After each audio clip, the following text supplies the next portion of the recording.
Recently, someone asked me if I had the chance to do it all over again, what would I do differently? Like if you thought about your career and your relationships, your family, your life, what do you regret? So I'll tell you how I figured out my deepest regret when I learned how to weave overshot.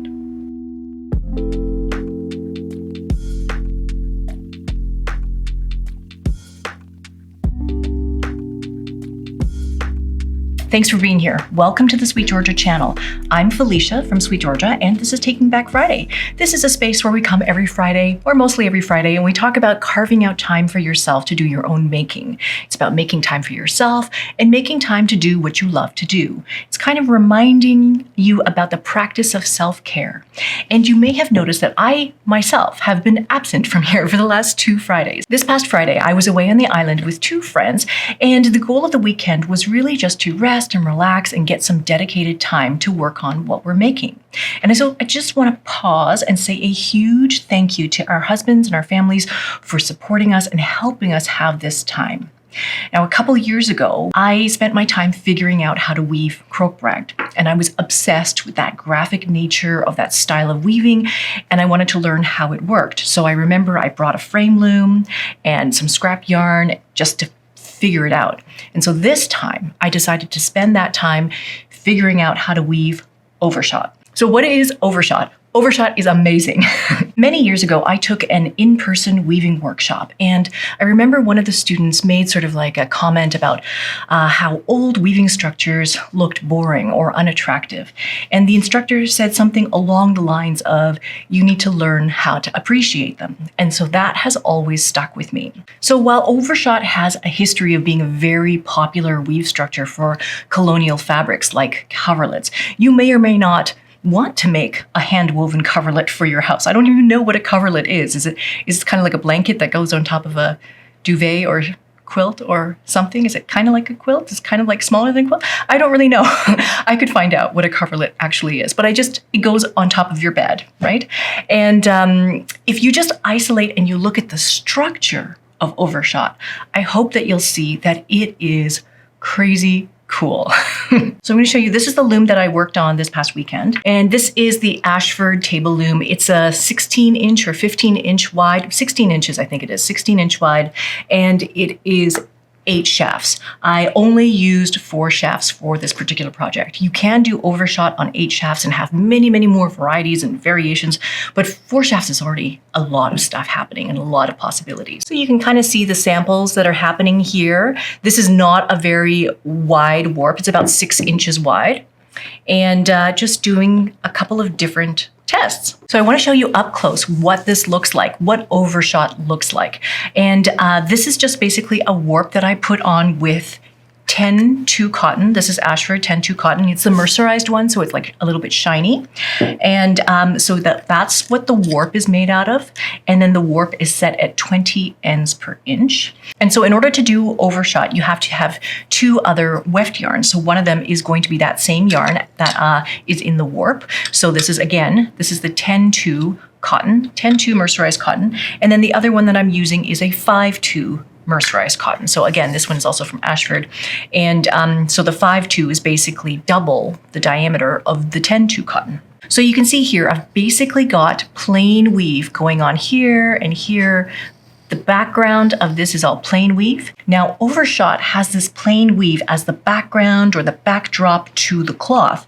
And then interspersed between each plain weave pick is a twill pick woven with supplementary weft. So that supplementary weft could be a thicker yarn from the same fiber. So in this case, I first did a sample down here that's out of 3-2 cotton.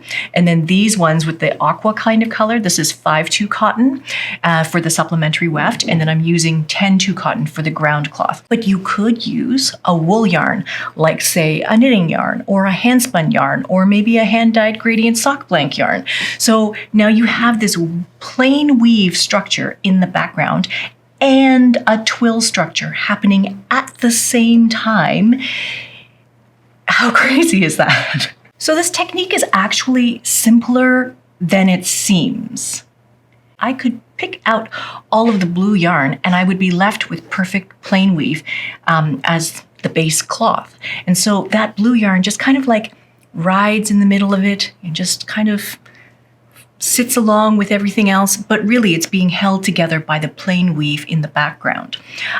So that blue yarn is the twill that's kind of, hanging out in there, but the base of the fabric is plain weave. Now, if I cut out all the blue thread, I would be left with plain weave fabric, but it's not the same the other way around. Like I couldn't cut out all of the background yarn and then be left with twill fabric. That doesn't work. So that's why the twill, or this blue yarn, is kind of like supplementary. It's an addition to. So even though you're using a thicker yarn, like in this case, I'm using the 5-2 cotton or the 3-2 cotton, you still have to beat relatively hard, because even though that is thicker yarn, you have to beat it so that way the number of picks per inch matches the number of ends per inch. So in this case, I had it set up for 20 ends per inch. And so I need to be able to beat all of this yarn to 20 picks per inch as well. So that way it's perfectly plain weave in the background. And if everything is working correctly as it should, then the line of these diagonals, which you can see here, there's like a diagonal line here and a diagonal line here, a diagonal line here, a diagonal line here. These diagonal lines should be perfectly 45-degree angles. So like so, and like so, should be 45-degree angles to this baseline here. So basically, after weaving about 2 picks of the blue weft, I just thought, oh my gosh, why did I wait so long to try this? So I have to tell you that this is my deepest regret in all the things that I have done, no matter what it is. Just why did I wait? Why was I scared to try? Like when I think about sitting here right now and making videos about making things, I was scared for such a long time about pressing publish. Now I can't imagine not documenting my learning in this way. And it's kind of finding a balance between having that firm foundation and then taking the steps into something that's unknown and looking at it like, what's the worst thing that could happen? What's the worst thing that could happen in this case? If I had started this Overshot, the worst thing is that maybe it doesn't work out, or that I make a couple mistakes, which I did, and I had to make a couple of repair heddles back here. But like, what is the worst thing that could happen? Maybe I have to cut this off and throw away a little bit of yarn. So I think my deepest regret here is not trying new things sooner. And so if I gave advice to myself, I would just tell myself not to be so scared, not to be so worried, to have more confidence in being able to move forward with a couple of these things. So I've been reading a lot of Mary Black's New Key to Weaving, and that's a book that was published in the 1940s, and I think that the copy that I have is from 1957.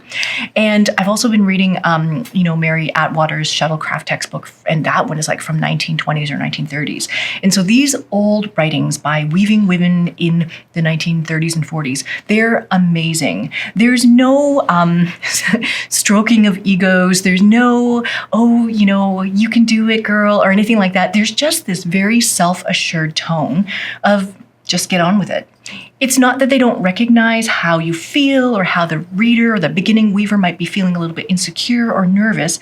It's just that the course of action is just to do it. If you are interested in making this exact same sampler and you want to give these patterns a try, you want to try weaving with the 2 shuttles, then this is actually where I got the sampler from. This is from Next Steps in Weaving by Patty Graver, and there's a project in here called Overshot Sampler. And so I did it basically straight out of the book just from here. But this whole section about learning Overshot is fantastic. It's very well written. It's kind of like a consolidation of all of the other reading that I've been doing from all of these old books. It's all been consolidated here in a very clear way.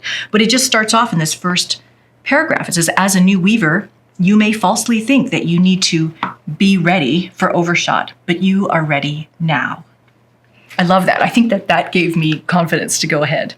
Finally, if you will indulge me for a second here, I am just absolutely fascinated with this weave structure because it's like a metaphor for how you can be more than one thing at a time. You can have a firm foundation for who you are, but then all of the things that are interspersed and integrated into your entire being, it's more than decoration, and it's more than something that you just put on the outside of you. It's ingrained and becomes part of you. And that part can be anything. It can be bouncy, it can be soft, it can be delicate, low contrast, high contrast. You can be this and this. So I love this. Finally, I am sending a big congratulations to Katrina at Crafty Jacks because she just hit publish on her YouTube channel and she just started posting videos. So if you love spinning and dyeing in wool, please do go check her out and subscribe. So I would love to hear about your biggest fear in weaving or making things in general. What holds you back from trying new things? What do you have to lose? And what could you gain in your life if you just said yes to trying more new things? That's it for this week. If you like this episode, please do hit the like button. And if you would like to see more content like this, please do hit subscribe. Next week, I want to talk about building that solid foundation in weaving and how we can get there. Thanks so much for watching. I will see you guys in the next one. All right, bye for now.